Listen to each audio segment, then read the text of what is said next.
What's up, YouTube? My name's Rob and welcome to another episode. Today I want to talk about 10 tips to increase productivity in your life. Now, these are things that have worked for me, but I want to share them with you and see if implementing them in your life will help you at all to increase your productivity on your day-to-day schedule. So the first one on the list is task organization or a task organizer. So within the past few weeks, I started to use Notion. I've tried it once before, but never really fully got into it, but kind of committed to really figuring out how to link pages and set up all the different templates to what works for me. And that's the important part. And the one thing I like about using Notion is that you can really customize it to what works with your organizational flow, your study flow, your habits, and whatever's easiest for you. So I have a few different pages. My main one is my master calendar that I link a few of the other pages to. So at a quick glance, I can see what's coming up for the next month. To the best of my ability, I try to schedule out the whole month and then add things in as they come up. So I have my main to-do list or my main task list, and that's separated by not started, in progress, and finished, and then I can delete it or archive it at a later date. Each task I assign a due date and usually an actual time within that day that I want to get it done, and then my notes. So when I go to my master calendar, I see a little preview of it.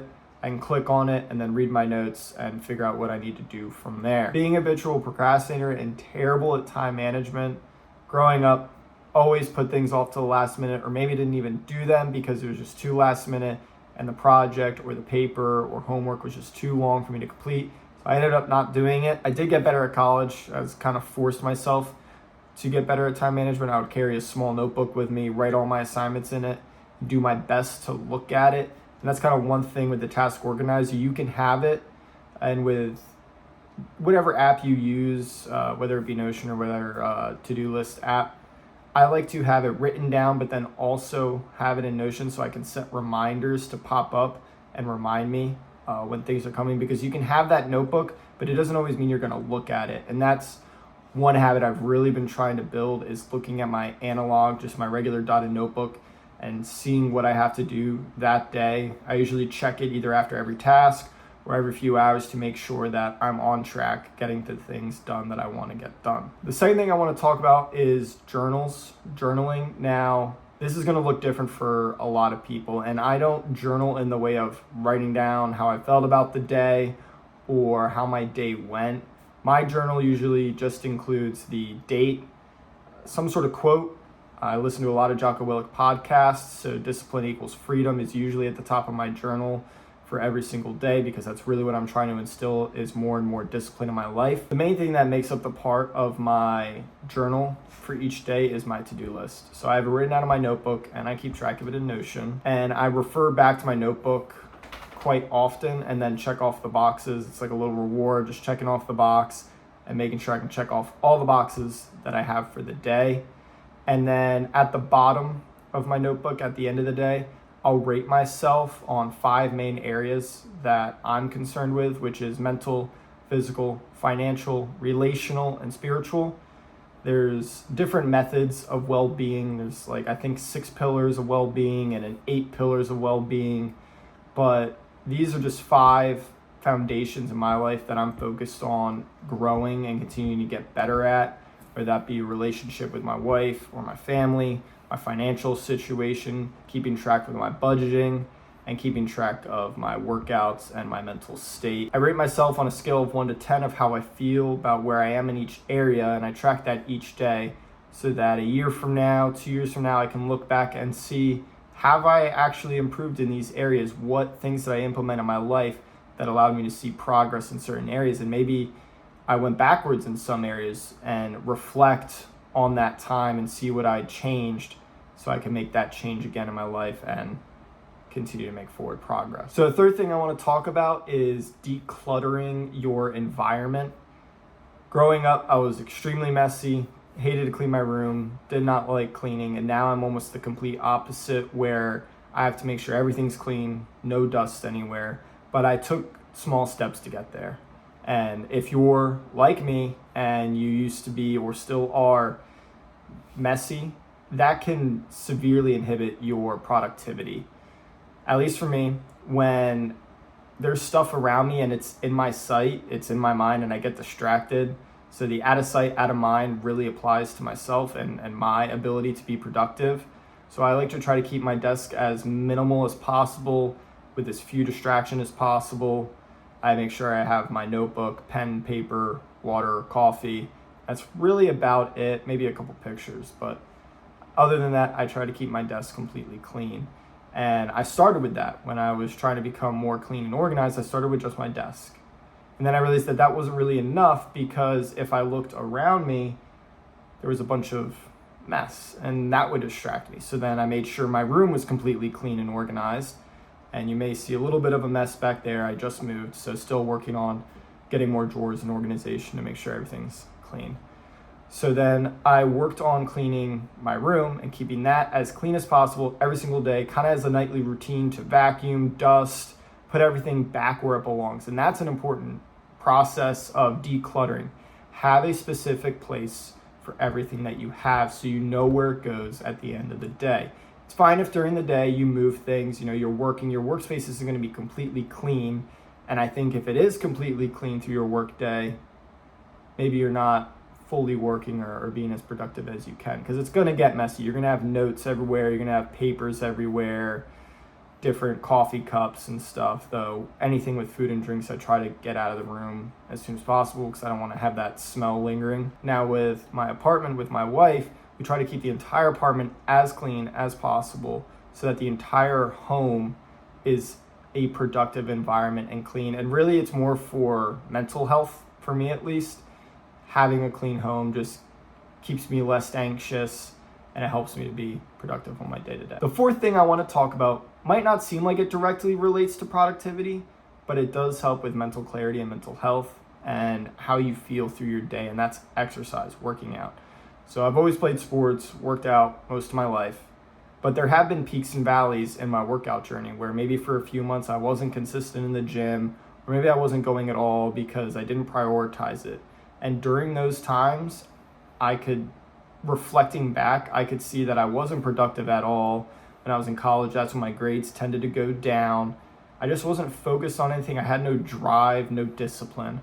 But at those peaks where I was working out consistently, my nutrition was consistent on a good diet, drinking my water every day, taking my vitamins, I got so much done every day and my grades reflected that. Even in my self-study when I'm not in college anymore, the more I work out and stay consistent with that, because that's a form of discipline, is waking up in the morning, working out, or after work, working out, having that discipline to do that every day reflects in other areas of your life. And when it comes to my self-study, not only am I more alert, more awake, I have more blood flowing to my brain and I feel more energized and focused. The fifth thing I want to talk about is the 2-minute rule. Now, this comes from 2 books. One of them you may have already heard of is Atomic Habits, and the other one is Getting Things Done.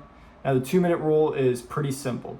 If you have a task that you can achieve in 2 minutes or less, get it done now. Don't put it off till later. This is going to fight your tendency to procrastinate and think that because it's an easy task and it won't take long, I can do it later.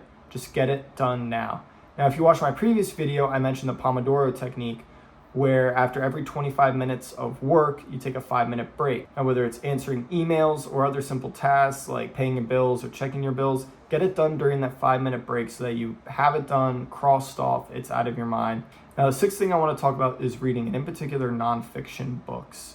Now, don't get me wrong, I love my fantasy books, constantly rereading Lord of the Rings or Dune or other series, but reading nonfiction books, whether it be biographies on historical figures, books on leadership, finance, personal growth, and productivity, you're going to get a lot out of that you can take notes on and apply what you learn or what you read from those books into your daily life.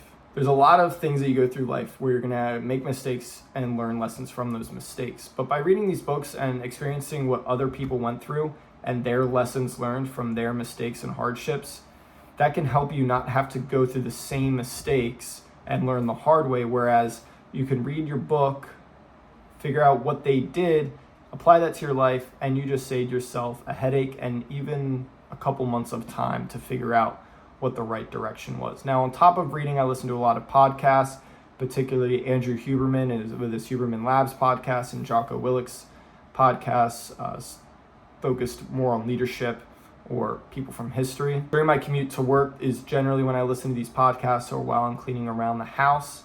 I try to take notes when I can, or maybe I'll write down a timestamp, go back to that section of the podcast and really sit down and listen to it, take notes on it, and then I put those notes into Notion where I have a page to track either books that I've been recommended to read or books that I've read with notes with the coordinating page or the podcast note. The seventh thing I want to talk about is sleep. I used to be a stay up late, wake up late type of person, and that's when I really wasn't getting anything done because I was waking up groggy. It took me a few hours to actually wake up and feel energized, and I wasn't getting the most done each day. I've recently changed that where I'm going to bed before 9, waking up at 5, working out, cold shower, eating my breakfast, getting ready for work. If it's a weekend, I might be a little bit more slow after taking my shower, just make my breakfast, make my coffee, relax for a bit, see what I have to do for the day, and then start getting into work. But sleep is huge. And what you do when you wake up is also important. One of the podcasts I listened to in the Huberman Labs podcast was waking up and immediately getting at least 10 minutes of sunlight. Now, I generally run right in the morning, so I'm getting about half an hour of sunlight right into my eyes when I wake up, and that actually has boosted my energy levels through the day. I've noticed I'm drinking less coffee. I'm not having a midday crash, and I'm more focused through my work earlier in the day. So this is just something simple, but has an immense impact on your general health and productivity. It's going to keep your hormone levels balanced. And if you're working out consistently, you're going to be more tired and want to go to bed earlier, but make sure you're waking up earlier so you get the most out of your day. The eighth thing I want to talk about is accountability. Now, having discipline to keep track of your own stuff is important, but it's not always doable right from the start. You might need someone there to tell you, hey, you're getting unfocused or you're slacking off, get it together, keep working hard. And even if you are a disciplined person, it doesn't hurt to have someone else that can kind of have that objective view on your life to tell if you're actually being productive. Because sometimes when we evaluate ourselves, we have a personal bias where we say, yeah, I mean, we were sort of productive, or I mean, we did some math for a few hours, but did you actually get it done, or were you scrolling on your phone and casually doing the work? Were you actually focused? Having someone that can be that objective lens to look into your life to tell you where you need to make corrections is extremely valuable and extremely important. I think everyone should have an accountability partner, whoever that might be for you. The ninth thing I want to talk about is practicing organization. Make it a daily skill and practice that you implement so that when you go to get work done, it's a natural instinct. And this could be practicing organization with items around your house. Like I mentioned earlier, having a specific place for each specific item is a way to practice organization. Another way to practice organization is to have a habit tracker. Write down habits you want to get rid of and habits you want to build, and then each day work through that list. Now, if you're trying to break some habits, it's okay if you don't do it right away. It's going to take some time to break habits. And when it comes to building habits, you might miss a few days, but just restart the process and try to see how long in a row you can go to build that habit. Different habits may take a different length of time to build as well. It may take a week for one habit, or if you're trying to completely fix your sleep schedule, depending on how late you're used to waking up, it might take you a month or more to truly build that habit where you're waking up early naturally. So really just the little things in my life. I've tried to practice organization at work, where I place everything, where I have my notes on my work laptop, organizing my Google Drive, organizing my emails, my notes, my calendar, just little things like that that are little, but they save you a lot of time through your workday and through your personal life, are a great way to boost your productivity. The last thing I want to talk about is to just relax. You may just want to be go, go, go and implement all these different productivity tips into your life, but you're gonna most likely burn out. Life's a marathon, it's not a sprint, and it's okay to take a step back, breathe, evaluate where you're at, and just do something enjoyable. If you realize that you truly do not have enough time to get all your tasks done in a day, maybe you over-assigned yourself all these different tasks and you thought you'd get them all done in one day, prioritize that list, get what actually needs to get done today, and you might realize that, oh, I don't really need to do this till the end of next week. Push it off to the next day or the day after. Spend some time to breathe and relax, whether that might be reading a fantasy book, reading other books, listening to music, working out, playing video games, playing Minecraft, whatever it is. It's okay to relax. You don't have to be go, go, go all the time in your life. You're gonna burn out and your mental health is gonna take a dive. Thanks for watching the video today. Try out some of these things, see how they work in your life. Maybe you need to alter them or find other ways that can better improve the productivity in your life.